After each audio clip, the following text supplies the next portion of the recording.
السلام علیکم ورحمۃ اللہ وبرکاتہ۔ اعوذ باللہ من الشیطان الرجیم، بسم اللہ الرحمن الرحیم۔ ولا تقربوا الزنا انہ کان فاحشۃ وساء سبیلا، اور زنا کے قریب بھی نہ جاؤ کیونکہ وہ بے حیائی اور برا راستہ ہے۔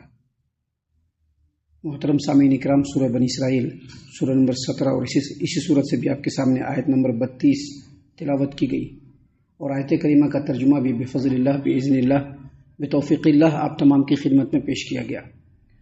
سماج و معاشرے کی، اسلامی سماج و معاشرے کی ایک بہترین اور شریف سماج و معاشرے کی جو بنیادیں ہوتی ہیں، اس کے جو اصول ہوتے ہیں، اس میں سے ایک اصل یہ بھی ہے کہ سماج و معاشرے کے اندر بے حیائی نہیں ہونا چاہیے۔ آیت کریمہ کا معنی بالکل کھلم کھلا ہے، اور میں نے کھلم کھلا ہی بیان کیا ہے۔ کیونکہ یہ سب چیزیں آج کل سماج و معاشرے میں ہر جگہ دکھی جا رہی ہے، اور مسلم سماج و معاشرے میں تو بالکل لازمی۔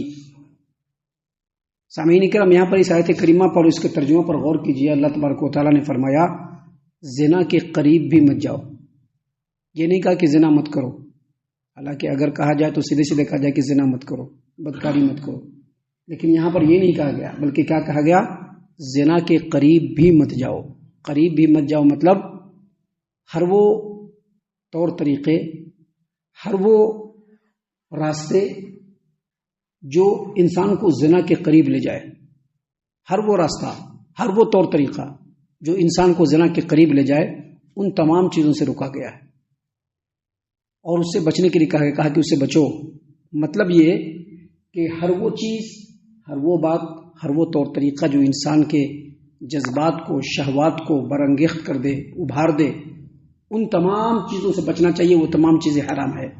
مثال کے طور پر دیکھ لیجئے، مرد و عورت کا آزادانہ میل جول، آپ دیکھ لیجئے ہر جگہ پہ، ہر گھر میں مرد و عورت کا آزادانہ میل جول، عورتوں کا بے پردہ ہو کر کے باہر نکلنا ہر جگہ ہے۔ کہنے کے لیے مسلمان ہے، لیکن ہر جگہ پہ ہے یہ چیز۔ مرد و عورت کا بالکل کھلم کھلا گفتگو، خاص طور سے اکیلے میں، نظر بازی۔ ابھی آج کل نوجوان لڑکے، ٹرینڈ ہے ایک دم، مسلم کیا نان مسلم پسند کر لیں گے، ہر دن دیکھنے کے لیے جائیں گے، نظر بازی، جس کو نظر بازی کہتے ہیں۔ یہ سب چیزیں حرام ہے، یہ سب چیزیں حرام ہے۔ نظر بازی، لڑکیوں کو تاکتے رہنا، دیکھتے رہنا، دیکھنا ہاں یہ لڑکی، ہاں ہم اس سے شادی کریں گے، ہاں اس کا فوٹو رکھ لیا۔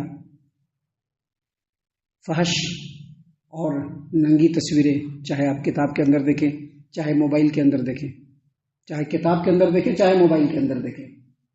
سامعین کرام، اسی طرح سے اس کی تفسیر میں یہ بھی کہا گیا ہے کہ ٹی وی پر یا ڈراموں میں جو غلط چیزیں آتی ہیں، یا پھر موبائل میں جو غلط چیزیں آتی ہیں، وہ بھی اسی طرح سے جو عام طور پر مسلم سماج و معاشرے کے اندر بھی فیشن کے طور پر سنیما دیکھنے کے لیے جاتے ہیں، فلمیں، جس میں بہت ساری باتیں جو ہوتی ہیں وہ غلط ہوتی ہیں، یہ سب شریعت کے اندر حرام ہے۔ ابھی ایک عورت کو گرل فرینڈ بنا لیا، ایک لڑکی کو گرل فرینڈ بنا لیا، اب اس سے فون پر باتیں چل رہی ہیں، فون پر باتیں ہو رہی ہیں، لڑکے بھی کر رہے ہیں، اس سے بڑی عمر کے بھی لوگ کر رہے ہیں، اس پر فون پر بات ہو رہی ہے، خوب باتیں ہو رہی ہیں۔ یہ سب وہ طور طریقے ہیں، یہ سب وہ راستے ہیں جو انسان کو بدکاری کے قریب لے جاتے ہیں۔ ہماری شریعت نے ڈائریکٹ کہا ہے کہ اس کو بھی نہیں لینا ہے۔ زنا کرنا تو بہت دور کی بات ہے، نبی کریم صلی اللہ علیہ وسلم نے فرمایا ایک آدمی کسی عورت کی طرف دیکھتا ہے تو وہ آنکھوں کا زنا ہے، ایک آدمی اگر کسی اجنبی عورت سے بات کرتا ہے وہ زبان کا زنا ہے، ایک آدمی اگر ہاتھ سے چھو لیتا ہے یہ ہاتھ کا زنا ہے، اور اگر پیر سے چل کر کے اس کی طرف جاتا ہے تو یہ پیر کا زنا ہے۔ نبی کریم صلی اللہ علیہ وسلم پر نازل ہونے والی اس آیت میں اللہ تبارک و تعالیٰ نے فرمایا وَلَا تَقْرَبُوا الزِّنَا، بدکاری کے قریب بھی مت جاؤ، بدکاری کے قریب بھی مت جاؤ، کیونکہ جب اس کے ذریعے کو آدمی اختیار کرے گا تو وہ کام بھی کر لے گا، جب آدمی اس کے ذریعے کو اختیار کرے گا تو وہ کام بھی کر لے گا، اور جب وہ کام کر لیا تو وہ حرام میں پڑ گیا۔ اب اللہ تبارک و تعالیٰ کی اس کے اوپر کیا لعنت ہوگی وہ تو اللہ تبارک و تعالیٰ ہی جانتے ہیں، لیکن یہ چیز سماج و معاشرے کے لیے بہت ہی خطرناک ہے۔ دیکھیے، زناکاری سے جو بچہ اگر پیدا ہو جاتا ہے اس میں بہت سارے مسئلے ہیں۔ ایک مرد و عورت اگر زناکاری کر لیتے ہیں تو اس میں بہت سارے مسئلے بنتے ہیں۔ پہلا مسئلہ یہ بنتا ہے کہ زناکاری سے پیدا ہونے والا جو بچہ ہوتا ہے اس کا نسب جو ہے مشکوک ہوتا ہے. لوگ اس کو کس کا بچہ ہے نہیں بولتے ہیں کیا؟ حالانکہ اس کو حرامی بھی نہیں بولنا چاہیے، لیکن وہ کس کا بچہ ہے کوئی نہیں بولتا ہے. اس کا نسب مشکوک ہو جاتا ہے ایک بچے کا جس کا کوئی قصور نہیں ہوتا ہے، اس بچے کا نسب مشکوک ہو گیا. دوسری خرابی یہ ہے کہ زنا سے پیدا ہونے والا جو بچہ ہوتا ہے وہ اس کے لیے وراثت کا بھی جھگڑا ہوتا ہے. تیسرا مسئلہ کیا بنتا ہے؟ زنا کرنے والی عورت اگر شادی شدہ ہے، شادی شدہ عورت اور اس نے زنا کر لیا کسی دوسرے سے جا کر کے، اب اس سے بچہ پیدا ہو گیا، وہ بچہ کس کے گلے پر پڑے گا؟ جو شوہر ہے اس کے گلے پر پڑے گا، اور اس کے وراثت میں بھی اس کا حصہ ہوگا، جبکہ وہ اس کا حقدار نہیں تھا.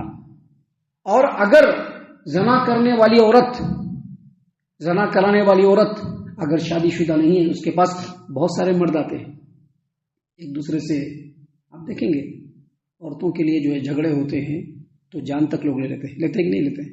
آپ دیکھیے دنیا میں ہو رہا ہے ایسا، باہر دیکھنے کی ضرورت نہیں ہے. ایک دوسرے سے دشمنی بڑھتی ہے، کئی مرد آتے ہیں ایک دوسرے سے دشمنی بڑھتی ہے، یہاں تک کہ قتل تک کی نوبت آ جاتی ہے. محترم سامعین اکرام، لیکن جو نکاح ہے جس کو شریعت نے جائز قرار دیا ہے، جو شریعت کا طریقہ ہے، جو شریعت نے انسانوں کی فطرت میں ڈالا ہے، جو نکاح کے ساتھ جو شوہر و بیوی ایک ساتھ رہتے ہیں ان کے درمیان جو باہمی محبت ہوتی ہے، وہ محبت سماج و معاشرے کی تربیت کا بھی کام دیتی ہے اور بال بچوں کی تربیت کا کام دیتی ہے. یہی وہ بنیادی یونٹ ہے سماج و معاشرے کا. اس لیے اللہ تبارک و تعالیٰ نے یہاں پر انسانی سماج و معاشرے کو مخاطب کرتے ہوئے کہا کہ وَلَا تَقْرَبُوا الزِّنَا، بدکاری کے قریب بھی مت جاؤ.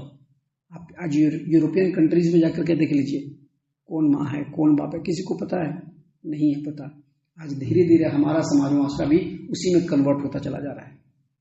دھیرے دھیرے یہ سماج و معاشرہ بھی اسی میں کنورٹ ہوتا چلا جا رہا ہے. بچوں کو آزادی چاہیے، ایسی آزادی جس میں کوئی روکنے والا نہیں رہے، ہم جو چاہے کر لیں. مردوں کو بھی آزادی چاہیے کہ کوئی روکنے والا نہیں رہے، ہم جو چاہے کریں. ایک طرف باپ ہے دوسری طرف بیٹا ہے، دونوں بدکاری میں لگا ہوا ہے یا بدکاری کے راستے پر چلنے میں لگا ہوا ہے. موبائل کے ذریعے ہو، عورتوں کے ذریعے ہو، فلموں کے ذریعے ہو، ڈراموں کے ذریعے ہو، چاہے جس ذریعے سے بھی ہو، ہر کوئی لگا ہوا ہے. اللہ تبارک و تعالیٰ نے فرمایا وَلَا تَقْرَبُوا الزِّنَا، دیکھو بدکاری کے قریب بھی مت جاؤ کیونکہ وہ بے حیائی ہے اور برا راستہ ہے. محترم سامعین اکرام، یہاں پر ایک حدیث جس کو امام ابن کثیر رحمۃ اللہ علیہ نے اس آیت کریمہ کی تفسیر میں اپنی تفسیر ابن کثیر میں بھی بیان فرمایا ہے، اور اسی حدیث کو امام احمد بن حنبل رحمۃ اللہ علیہ نے اپنی مسند میں ابو امامہ الباہلی رضی اللہ عنہ سے روایت کیا ہے کہ نبی کریم صلی اللہ علیہ وسلم کی خدمت میں ایک نوجوان آیا. بہت غور سے سننے کی حدیث ہے، بہت غور سے سنیں. آج تو ہم کسی لڑکی کو تاک لیتے ہیں اور تاک کر کے اس سے فونا پر باتیں کرتے ہیں، اس کی تصویریں رکھ لیتے ہیں. ذرا غور سے سنیے گا اس حدیث کو، اور بہت ہی غور سے سنیے گا. ابو امامہ الباہلی رضی اللہ عنہ روایت کرتے ہیں کہ نبی کریم صلی اللہ علیہ وسلم کی خدمت میں ایک نوجوان آیا اور اس نے کہا، ڈائریکٹ مجلس لگی ہوئی ہے اور ڈائریکٹ وہ نوجوان کہتا ہے کہ مجھ کو بدکاری کی اجازت دیجیے، مجھ کو زنا کی اجازت دیجیے، مجھ کو زنا کی اجازت دیجیے، مجھ کو بدکاری کی اجازت دیجیے. لوگ ڈانٹنے لگے، کیا بات کرتا ہے نبی کریم صلی اللہ علیہ وسلم، بڑا بےہودہ انسان ہے. نبی کریم صلی اللہ علیہ وسلم نے کہا کہ ادھر آؤ قریب میں. وہ نوجوان قریب میں آ کر کے بیٹھا. نبی کریم صلی اللہ علیہ وسلم نے اس سے پوچھا کہ جو تم زنا کی اور بدکاری کی جو اجازت مانگ رہے ہو، کیا تم اپنی ماں کے لیے پسند کرتے ہو؟ اس نے کہا ہرگز نہیں اللہ کے رسول صلی اللہ علیہ وسلم، اور میں آپ پر قربان. اللہ کے رسول صلی اللہ علیہ وسلم نے فرمایا کہ لوگ بھی اپنی ماؤں کے لیے زنا کو پسند نہیں کرتے ہیں، لوگ بھی اپنی ماؤں کے لیے زنا اور بدکاری کو پسند نہیں کرتے ہیں. نبی کریم صلی اللہ علیہ وسلم نے پھر پوچھا کہ کیا تم اپنی بیٹی کے لیے زناکاری کو پسند کرتے ہو؟ کہا کہ ہرگز نہیں اللہ کے رسول صلی اللہ علیہ وسلم، اور اللہ مجھے آپ پر قربان کرے. نبی کریم صلی اللہ علیہ وسلم نے فرمایا لوگ بھی اپنی بیٹیوں کے لیے پسند نہیں کرتے ہیں، لوگ بھی اپنی بیٹیوں کے لیے پسند نہیں کرتے ہیں. نبی کریم صلی اللہ علیہ وسلم نے پھر اس سے پوچھا کہ کیا تم اپنی پھوپھی کے لیے زناکاری کو پسند کرتے ہو؟ اس نے کہا کہ ہرگز نہیں اللہ کی قسم، اللہ کے رسول صلی اللہ علیہ وسلم، اور میں آپ پر قربان. نبی کریم صلی اللہ علیہ وسلم نے فرمایا لوگ بھی اپنی پھوپھی کے لیے زناکاری کو پسند نہیں کرتے ہیں. پھر پوچھا نبی کریم صلی اللہ علیہ وسلم نے کیا تم اپنی بہن کے لیے پسند کرتے ہو، اپنی بہن کے لیے زناکاری کو پسند کرتے ہو؟ کہا کہ ہرگز نہیں اللہ کے رسول صلی اللہ علیہ وسلم. کہا لوگ بھی اپنی بہنوں کے لیے زناکاری کو پسند نہیں کرتے ہیں. تم اپنی خالہ کے لیے زناکاری کو پسند کرتے ہو؟ کہا ہرگز نہیں اللہ کے رسول صلی اللہ علیہ وسلم، اور میں آپ پر قربان، نبی کریم صلی اللہ علیہ وسلم نے فرمایا لوگ بھی اپنی خالہوں کے لیے زناکاری کو پسند نہیں کرتے ہیں۔ اور اس کے بعد نبی کریم صلی اللہ علیہ وسلم نے اپنے دست مبارک کو اس کے اوپر رکھا اور دعا کرتے ہوئے کہا کہ اللہ اس کے گناہوں کو بخش دے، اس کے دل کو پاک کر دے اللہ تبارک و تعالیٰ، اور اللہ تبارک و تعالیٰ اس کو سیدھا راستہ دکھا دے۔ نبی کریم صلی اللہ علیہ وسلم کی دعا کے بعد اس نوجوان نے کبھی کسی کی طرف آنکھ اٹھا کر کے بھی نہیں دیکھا۔ کہنے کا مطلب یہ ہے کہ آج بھی ہم میں سے بہت سارے لوگ دوسروں کی ماں اور بہنوں کو تاکتے ہیں کہ نہیں تاکتے ہیں؟ کیا وہ خود اپنے لیے پسند کرتے ہیں؟ جیسے دوسروں کی ماں اور بہنوں کو تاکتے ہیں، کیا اپنے لیے وہ بات پسند کرتے ہیں؟ کیا وہ پسند کرتے ہیں کہ ان کی بہنوں کو بھی کوئی دیکھے؟ کیا وہ پسند کرتے ہیں کہ ان کی بیٹیوں کو بھی کوئی دیکھے؟ جب وہ نہیں پسند کرتے ہیں تو دوسروں کے لیے بھی نہیں پسند کرنا چاہیے۔ اللہ تبارک و تعالیٰ نے اس لیے کہا کہ ایک سماج و معاشرے کا جو ماڈل سماج و معاشرہ ہوتا ہے، ایک کوالٹی والا سماج و معاشرہ ہوتا ہے، اس میں یہ سب چیزیں نہیں ہونی چاہیے۔ اس لیے اللہ تبارک و تعالیٰ نے فرمایا وَلَا تَقْرَبُوا الزِّنَا، زنا کے قریب بھی مت جاؤ، إِنَّهُ كَانَ فَاحِشَةً وَسَاءَ سَبِيلًا، کیونکہ وہ بے حیائی ہے اور برا راستہ ہے۔ ہم اللہ سے دعا کرتے ہیں کہ اللہ تعالیٰ ہم تمام کو ان تمام باتوں کے اوپر خوب غور و فکر اور تدبر کرنے کے ساتھ ساتھ ان باتوں کے اوپر عمل کرنے کی بھی توفیق عطا فرمائے، آمین۔ اللہ تعالیٰ ہم تمام کو صحیح معنوں میں پکا سچا مومن مسلمان بنائے، اللہ اور اس کے رسول صلی اللہ علیہ وسلم کی اطاعت و فرما برداری کرنے والا بنائے، صحابہ کرام رضی اللہ عنہم کے طریقے پر چلنے والا بنائے، جنت الفردوس میں جگہ عطا فرمائے۔ اے اللہ ہم تمام کو جہنم سے پناہ دے، اے رب العالمین ہم تمام کو جہنم سے پناہ دے، اے مالک الملک ہم تمام کو جہنم سے پناہ دے، آمین یا رب العالمین۔ وما علینا الا البلاغ المبین۔ تبارك الذي نزل الفرقان على عبده ليكون للعالمين نذيرا